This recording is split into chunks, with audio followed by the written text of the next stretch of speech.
우리 오늘의 주제 이제 화학이 탄소 중립으로 가는 길에 얼마나 기여할 수 있느냐. 이걸 제가 이제 한 세 가지로 이렇게 이 범주를 나눠봤는데요. 우선은 이제 우리가 쓰는 에너지 자체를 줄이는 그거는 이제 아까 전략이라는 방법인데 이거는 어렵다 그랬죠. 이제 우리가 양보를 안 하니까.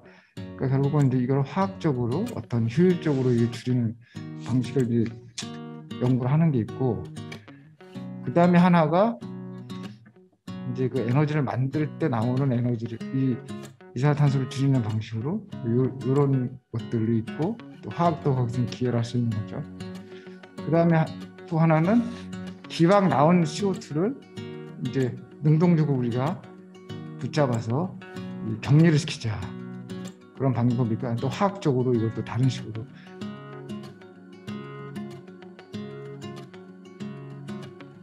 오늘 그 주제는 탄소 중립과 화학인데요. 탄소 중립이라는 말씀 많이 들어보셨을 겁니다. 그 우리가 발생한 탄소와 이 회수한 탄소가 양이 같아가지고 더 이상 순재료가 된다는 그런 얘기인데, 그런 것들을 우리가 다들 지금 목표로 삼고 있는데 과연 그것들이 화학에 어떻게 기여할 수 있는가, 그런 내용입니다. 3년 전에 그 학술지에 좀 흥미로운 논문이 나왔는데, 이게 뭐냐면은 이 지금 우리 지구가 이 지구 온난화가 심각해지는데 과연 그런 것들이 앞으로 미래에 어떻게 바뀔 것인가, 이거를 예측한 논문입니다. 그래서 그걸 보면은 이, 이 축이, 가로축은 해수면이고요, 세로축은 대기 온도인데, 과거 이제 한 200만 년 동안 이제 10만 년 주기로 이렇게 이 빙하기와 간빙기가 이렇게 주기를 보이고 있었죠. 그래서 이 빙하기 때는 이제 온도가 낮아지니까 해수면이 이제 얼음이 많으니까 해수면이 낮아지고, 이제 간빙기 때 다시 온도가 올라가면서 해수면이 올라가고, 이게 이제 주기를 그리고 있었던 거죠. 지금 우리가 현재는 이제 간빙인데, 최근에 그 산업혁명 이후에 이 화석 연료를 많이 이제 쓰다 보니까 이제 CO2, 대기 중에 CO2가 올라가서 온실가스 효과 때문에 이렇게 온도가 올라가 있는 거죠. 그래서 지금 현재 상태가 여기 A입니다. 그래서 지금 1.1도 정도 올라간 상태인데, 이거를 이제 앞으로 잘 관리를 해서 이 평균 온도가 2도 이내로 유지가 되면은 다시 원래대로 돌아갈 수가 있는데, 이 고삐를 잡지를 못하면은 이제 이게 넘어가서 온도가 3도, 4도, 5도 올라가게 되면은 지구가 이제 핫하우스가 된다는 거죠. 핫하우스라는 건 뭐냐면 온실인데, 우리가 이제 말하는 그린하우스하고 차이가 뭐냐면, 핫하우스는 이제 난방이 되는 온실입니다. 그래서 그만큼 더 뜨겁다는 의미인 거죠.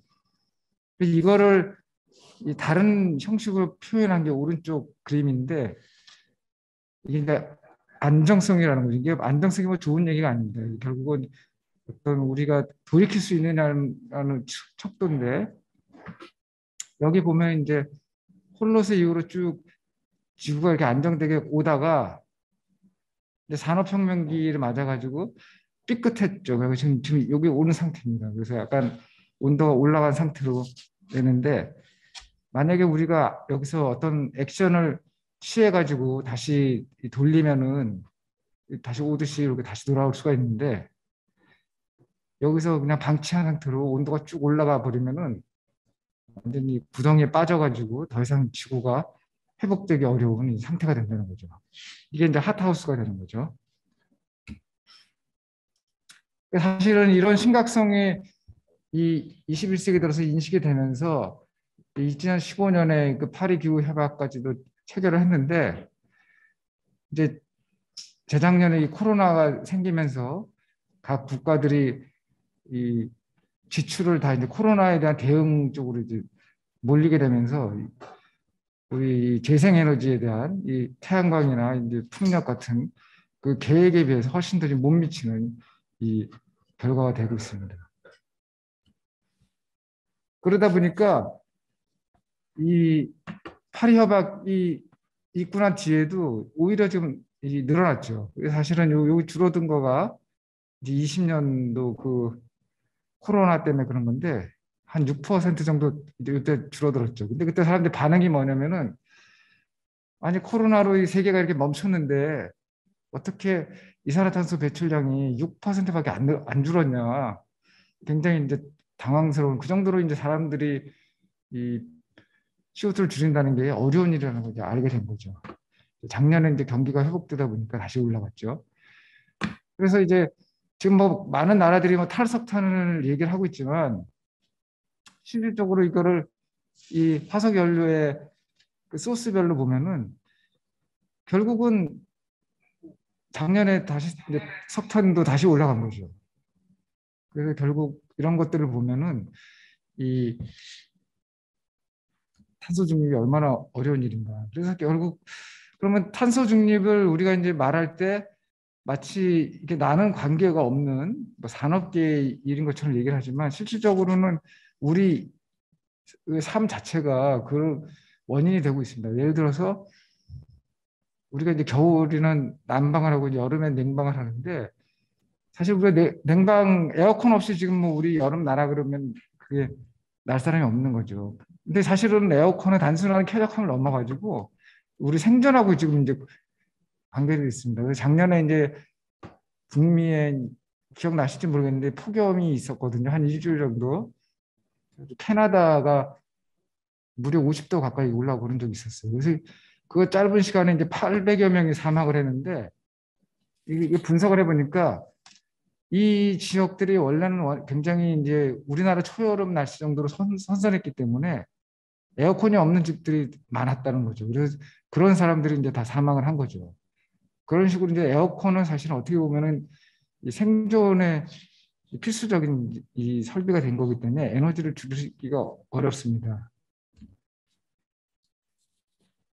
그리고 우리가 지금 먹는 게 얼마나 뭐 그 온실가스에 기여할까 이런 생각들을 잘 안 해보셨을 텐데 실질적으로 인류가 배출하는 에너지의 30%가 온실가스의 30%가 이 음식과 관련된 것들이거든요. 특히 이 육류 소비 섭취할 때 예를 들어 이제 소 같은 걸 키울 때 이 온실가스가 많이 나오기 때문에 이 재작년인가 나온 논문을 보면 육류 섭취를 3분의 1로 줄이면은 음식 관련 온실가스 배출량이 절감이 된다. 이런 식으로 이제 결과가 나왔죠. 이 현실은 어떠냐?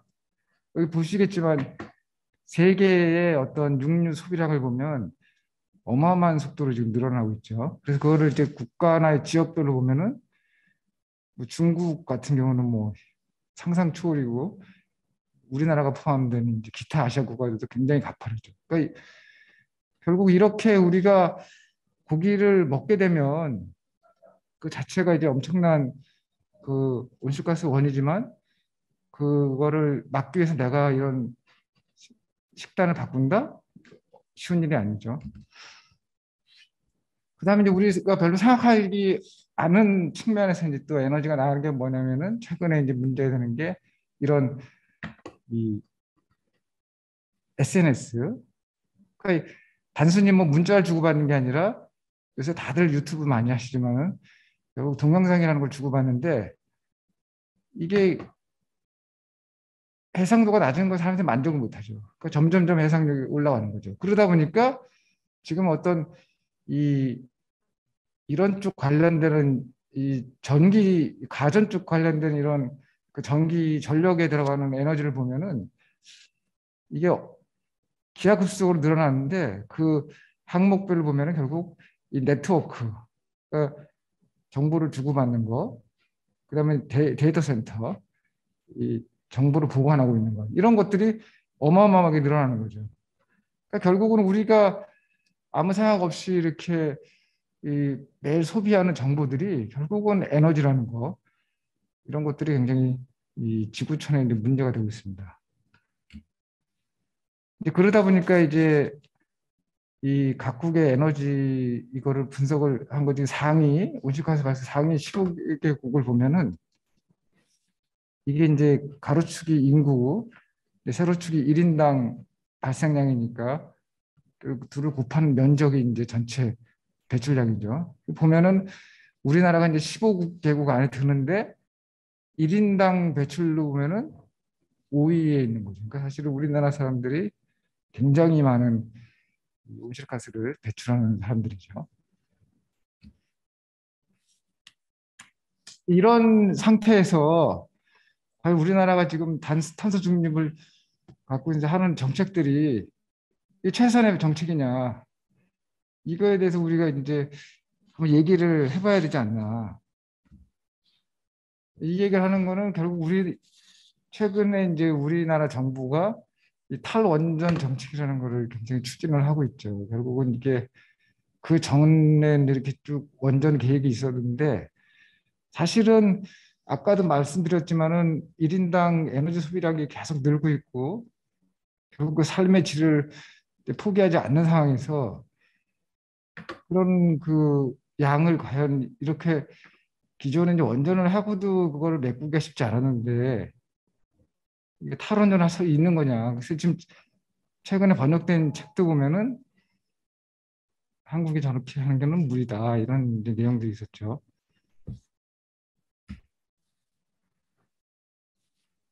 그 탈원전하고 동시에 이제 재생에너지를 너무 강조를 하다 보니까 사실은 이런 이제 지금은 좀 덜해졌지만 이런 무리한 일도 많이 있었던 거죠. 그래서 보면은 이게 사실은 목표는 탄소 중립이고 재생에너지는 어떤 거기에 가기 위한 수단인데 이게 수단과 목표가 어떻게 보면 이제 뒤바뀌어 가지고 이거 자체가 그냥 목표가 된 거죠. 그러다 보니까 이런 엄격한 이 평가를 하지 않은 상태로 무분별하게 이 실적 위주로 하다 보니까 이런 이제 어이없는 일들이 벌어지고 있었던 거죠.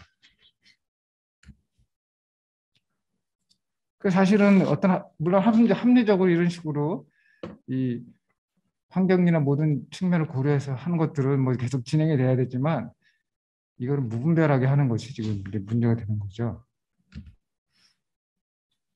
최근에 제가 우연히 이제 신문에서 본 건데 우리나라 업체에서 이제 외국에 이렇게 이 수력 발전소를 지어가지고 이런 탄소 배출권을 받았다. 그래 이런 식으로 해서 어떻게 보면은 이 여건이 좋지 않은 데서 억지로 이렇게 하는 것보다 이 입지가 좋은 데서 하는 거 해서 어차피 탄소라는 거가 뭐 우리나라 탄소가 있고 외국 탄소가 있는 게 아니라 이산화탄소는 결국 지구의 대기를 확산해가지고 골고루 더 가는 거기 때문에 더 효율적인 데서 하는 게 더 바람직한 거죠.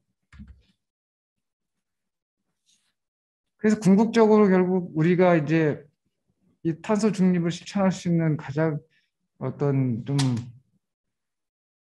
현실적인 방안이 뭐냐 그랬을 때는 에너지를 이제 전기화해서 그 불필요한 이제 그 낭비를 줄이고 효율을 높이는 건데 그러기 위해서는 이 세 가지 이 분야가 이게 서로 쌍을 이뤄서 같이 발전해야 된다. 그래서 지금 현재 보면은 우리가 에너지를 화석 연료 에너지를 직접 쓰거나 뭐 이게 예를 자동차 그 연료라든가 뭐 이런 식으로 쓰고 있죠. 냉남 그러니까 난방 같은 경우 이런 경우 또 취사 같은 거. 그리고 지금 전기 에너지를 봐도 이 전기 에너지 자체가 화력 발전으로 또 만드는 거니까 상당수는 결국은 어차피 화석 연료에서 오는 거죠. 근데 이거 앞으로 우리 미래는 전기화를 해서 최대한 전기를 늘리고 그 전기에서는 이 화석 연료의 포션을 줄이고 그다음에 이제 화석 연료로 직접 에너지를 쓰는 포션을 줄이고 이런 식으로 이제 구조 조정을 해야지 이 탄소 중립에 가까이 갈 수 있는 거죠.